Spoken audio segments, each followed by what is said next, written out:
भगवान की, बोलो विष्णु भगवान की, बोलो चामुंडा धाम की।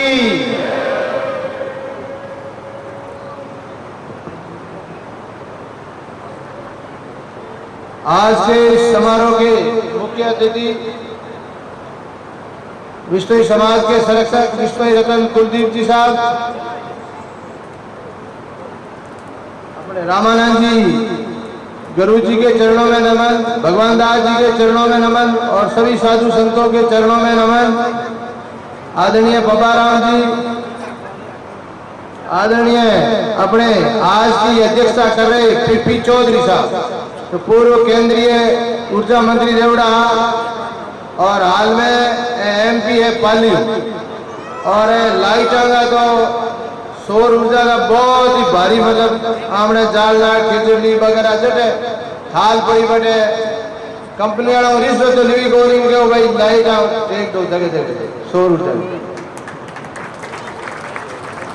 और पूर्व अध्यक्ष मलकान सिंह जी, अपने युवा विधायक भाई बिहारी जी और दूड़ा राम जी, समय अब मन से बोल दूं क्यों, बहुत ही ज्यादा समय कम है, देव है यूं ढूंगा बनाठा पड़ा।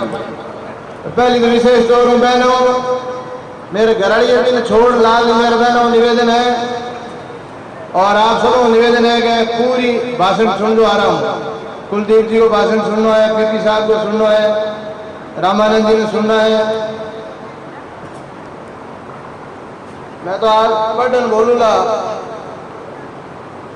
अपने रचनात्मक सोच और वाणी के अपूर्व सौंदर्य से चौधरी भजनलाल ने पहले अपने को श्रेष्ठ और फिर श्रेष्ठ सर्वश्रेष्ठ किया। भजनलाल को भाग्य ने कुछ भी नहीं परोसा था, बल्कि अपने श्रम और मेहनत और जन सेवा के प्रति समर्पण से उन्होंने वह सब कुछ अर्जित किया जिसकी पात्रता उनमें निहित थी। अप्रियाय और अभाग्य तो उनके चाहने वालों के हिस्से में आया कि उनको भजनलाल जी का सानिध्य लंबा नहीं मिल पाया, और भजनलाल जी में तो सिर्फ एक कमी रह गई कि वे मृत्यु को जीत नहीं पाए। जन्म मरण के बंधन से मुक्त रहने की प्रबल कामना धारण किए चौधरी भजनलाल जी ने 80 वर्ष की अपनी जीवन अवधि की यात्रा 3 जून 2011 को पूर्ण करके जिस अनंत यात्रा पर निकल चुके हैं, उनका कोई और शोर नहीं है। उनके द्वारा विष्णु समाज के प्रति किए गए कार्यों की था पाना असंभव है। हम आज उनकी बारहवीं पुण्यतिथि पर मूर्त रूप में कर्तव्य व्यक्त करते रहे। उनका पार्थिव शरीर पंच में विलीन अवश्य हो गया, परंतु उनकी सेवा कार्य और वाणी नील उष्मा का संचार सदैव बना रहे। आप गौर करें तो भजनलाल जी की समाज दृष्टि लोग पर हमारी नजर हट जाती है। हमें आज मलाल है कि उनके जीवन रहते हम उनके समाज कर्म और जन कर्म का मूल्यांकन नहीं कर सके। यदि भविष्य में समाज चिंतन की परंपरा रही तो हमें चौधरी साहब के जनपक्ष का मूल्यांकन करके उनका होना और रहना हमारे समाज की वर्तमान भविष्य के लिए कितना जरूरी है। हमारे समाज का भूतकाल बहुत ही उज्जवल रहा। हमारा समाज लोक नायकों से सजा हुआ था, वे हमारे थे, हम उनके थे। ये भाव समाज के हर व्यक्ति में थे, और समाज का हर सारणी यादें सिर्फ दिमाग ही नहीं साक्षी इंद्रियों आनंदित करती है। वह वक्त गुजरने के बाद लगता है कि अब हम इस अंधेरे को कौन मिटा पाएगा। जब हमारे समाज का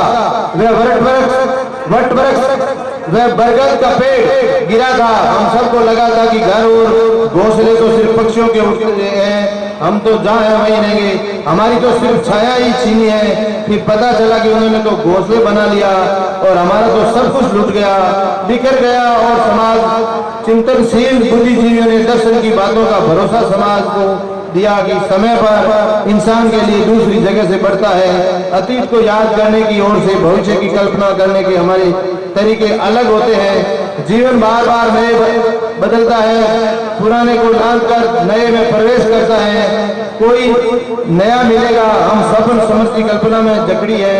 आज उस महान लोकनायक को हमारा सब कुछ मानते हुए इस आकाश को आशा भरी दृष्टि से देखते हैं। यदि सत्य के अलावा कुछ बोल नहीं पाते तो मैं आखिर बोलना चाहूंगा कि 12 वर्ष का इंतजार कर रहे कि हम चौधरी साहब की सुगबुगाहट के बगैर चल सकेंगे, लेकिन हमारा लड़खड़ाते पैर हमें मजबूर करता है कि यहाँ समाज रूपी आंगन में हर रोज एक आईना टूट जाता है। टूटता आईना हमें आपकी कीमत बता देता है कि तू होता तो ये होता, हम होते तो ये होते, वैसे होते। अतः प्रतिभा अनावरण के बहाने हम चौधरी साहब का आशीर्वाद मार्गदर्शन चाहते हैं। आज हमारे युवाओं को सूत्रधार की आवश्यकता है, कभी रिश्तों में बहाने को, कभी प्रकृति के बहाने, कभी प्रतिभा अनावरण के बहाने विश्व समाज की जिज्ञासा को उबरने और बचाए रखने में लोक नायक चौधरी भजनलाल की स्मृति सदैव कामयाब रहेगी। परंतु इस ओझल होते उजाले में हमें एक सितारे को बनाए रखने और उनके नेतृत्व में श्रेष्ठ करने के लिए प्रतिबद्ध रखना होगा। वह स्टार डायमंड है, विश्नोई रतन चौधरी कुलदीप बिश्नोई है। मैं सबको विश्वास दिलाना चाहता हूं कि विरासत से परिचित चौधरी कुलदीप जी के लिए समाज और राजनीतिक दुनिया कभी नहीं रही है। किसी आलोचकों को लगता है कि वे इसमें विलंब से आए, देरी से आए, पर यह भी सच है कि तब तक उनके भीतर का चौधरी साहब स्वयं को तराशने संवारने के लिए वक्त देना चाह रहा हो। आज चौधरी कुलदीप जी आप सबके बीच समर्पण भाव से पूर्ण रूप से विराजमान है। मैं कुलदीप जी से कहना चाहता हूं कि आज भीषण गर्मी में दूर दूर तक फैले अथाह जन समूह ने जिम्मेदारी तय कर दी है कि समाज आपके भरोसे, आपके कंधों पर समाज का गुरुतर दायित्व है। आप और हम मिट करके सभी समाज की अपेक्षाओं जो आपसे हैं उसे मिटा नहीं सकते। समाज में लाखों हाथ आपको दुआ देने के लिए उठते हैं। वे राजनेता के साथ अपनी मान्यताओं पर विश्वास करने वाले विचारक थे। मैं युगपुर चौधरी भजनलाल के दलित, ओबीसी, गरीब, किसान, समाजवाद पर उनके रखे गए विचार से सिर्फ 2 विचारों के बारे में चर्चा करूंगा जो आज के जमाने में बहुत प्रासंगिक। पहला उनका नारी शक्ति के बारे में विचार क्या थे और दूसरा युवाओं के बारे में। चौधरी साहब अक्सर कहा करते थे, पुरुष नारी को दबाने में अपनी जितनी ऊर्जा को नष्ट करता है वही ऊर्जा यदि अपने को बचाने में लगा दे तो इससे पुरुष और समग्र समाज का बहुत भला होगा। उनकी मान्यता थी जिस परिवार में स्त्री सक्षम समर्थ है वह परिवार थोड़ा डगमगा करके भी सही लेकिन संभल जाता है। विश्व अभी भी विकास से दुखों से दूर है। मानव ने अपना अधिकार समय नारी को 4 दीवारी में बंद रखे उन्हें अगला मनाने पर लगाए रखा है। हमें ये समझना होगा कि विकास के पागोड़े प्रकृति के विरुद्ध नहीं हो जाते, ये प्रकृति के साथ जाती है, उसकी और जाती है। गुरु जम्बेश्वर भगवान ने प्रकृति संरक्षण का जो नियम दिया वह न केवल पेड़ पौधों तक सीमित है अपितु नर नारी को समान मानने, नर नारी की शक्ति को स्वीकार करने का भी संदेश है।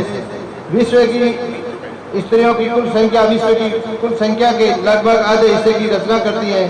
जाहिर है यदि विश्व में ये आधी जनसंख्या विकास को वंचित रह जाएगी। इसलिए यदि विकास के लक्ष्य को पूरा करना है तो विश्व की सारी आबादी को विकास लक्ष्य पर ले जाना ही होगा। और दूसरी बात युवाओं के बारे में, चौधरी भजनलाल जी को युवाओं के प्रखर विचार थे। हमें औकात और हैसियत के अच्छी तरह से मालूम है। वर्तमान समय में सभी का साथ सहयोग मुख्य धारा है। मुख्य धारा से कटकर सकारात्मक बदलाव संभव नहीं है। ये समझना होगा कि प्रकृति की अपरिवर्तन कुछ भी नहीं है, परिवर्तन स्वाभाविक है। वे आएगी जो आज युवा है केवल इस समाज को संभालने वाले मुखिया होंगे। अतः हमारी सामाजिक व्यवस्था एक दिन बदलेगी किंतु व्यवस्था टकराव से बदलती तो इसके परिणाम नकारात्मक होंगे। अतः ये व्यवस्था समाज पूर्व बदली तो ये बदलाव सकारात्मक विकास होगा। इसलिए बदलाव के पहले हम सब एक झंडे के नीचे खड़े रहे। युवाओं का एक महत्व समझाया जाना चाहिए और चौधरी साहब के युवाओं के प्रति सोच को सकारात्मक रूप देने के लिए हमने एक योजना की जिस समाज के नई गरीब परिवार और IAS IPS बनना चाहते हैं उन्हें UPS परीक्षा के दिल्ली में छात्रावास की निःशुल्क सेवा बिश्नोई धर्मशाला के शुरू करेंगे, जिसकी घोषणा चौधरी कुलदीप बिश्नोई करेंगे। बिश्नोई धर्मशाला दिल्ली में 4थे फ्लोर गरीब बच्चा जगह हमारा IAS और IPS के लिए आज कुलदीप जी विष्णु साहब घोषणा करेला मांगी निःशुल्क सेवा पढ़ाई के लिए दे और अपने एक तो विश्व धर्मशाला जयपुर में नहीं भी धर्मशाला के वास्ते लाल ने 7-8 दिन पहले प्लॉट देखियो तय करने की स्थिति में आया। साहब ने बतायो वीडियो कॉल कर बतायो पर कुलदीप जी कहो आप 2 दिन रुको, मैं रहन आ रही हूँ, मैं खुद देखो। वो जोधपुर आ रहे थे, उन्हें चेंज करके जयपुर होके ही आए और विश्नोई धर्मशाला के लिए 200 फुट पर 105 फुट की रोड के ऊपर एक प्लॉट इनकी हाथ से इन्होंने साई दी, जो बहुत ही अपने मौके की जमीन है। और जयपुर में प्लॉट वास्ते मैं मलकान सिंह ने भी बात करी है भी क्यों सीएम साहब को बात करा। आज मैं मौके पर आज वो लास्ट मांग है क्योंकि मैं चुनाव आज आचार संहिता ला दी। पब्बा राम जी हूँ, मलकान सिंह जी हूँ और भाई हमने बिहारी जी हूँ, कृष्णा राम जी हूँ, महेंद्र जी हूँ, सुखराम जी, सब जातियों ने लगभग बड़े प्लॉट दिया है, जमीन दी है शिक्षण संस्थान और धर्मशाला के लिए। एक लगभग सभी जातियों के कल्याण बोर्ड बने हुए हैं, बहुत अच्छी बात है। आमने समाज के भी जम्बेश्वर भगवान के नाम कल्याण बोर्ड पर्यावरण या शहीद अमृता देवी के नाम बना हुआ है। इनके लिए आज तारीख तय कर और हाथ जोड़ निवेदन है वो काम कराना है ताकि आगो नाम भी अमर वेला और अपना बच्चा भी पढ़े। और बिहारी जी की भी सीएम साहब बहुत माने आमन ध्यान है और अगर 4-5 एमएलए अगर जावे सीएम कने तो बाकी कोई शायद आने अबूटा नहीं काटेला आने देन मिलेला। और समाज पूरा आपको रिक्वेस्ट कर रही है कि बाबा राम जी आला वाह तो टाइम मलकान जी का मैं ले लूं एंड बम्बा राम जी रेडी है 2 स्टेट गदान तैयार करे अगलो चुनाव भी लड़ना है, भारी वोटों ने जिताना भी है बम्बा राम जी। और बाकी महासभा का काम बढ़िया चल रही है। आज टाइम कम है भैया थे घने दो काम मैं घने करूं और खर्चों खाते के लिए ऑनलाइन मामलों है सब आप लोग देख सको विष्णु.com में। और महासभा की कोई भी आप सुझाव दे सको, मन फोन कर सको, कोई भी मारी कटे भी गलती है या कटे 19-20 स्थान लागे तो मैं एकदम रेडी हूं, मन फोन कर सको। और आरक्षण के लिए अपने